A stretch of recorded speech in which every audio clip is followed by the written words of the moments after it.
আর তোমার ছেলের বাবা হয়ে এতটুকু লজ্জা হয় না?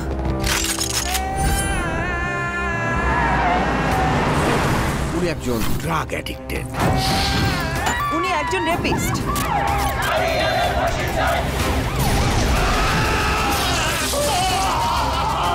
আপনার ছেলে একটা জানোয়ার।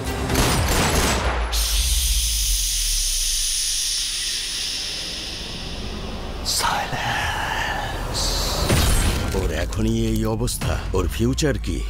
আমি আমার ফিউচার নিয়ে ভাবি না, অতীত নিয়েও ভাবি না। আমি শুধু একটা জিনিসই ভাবি, নিতু শুধুই আমার। নিতুর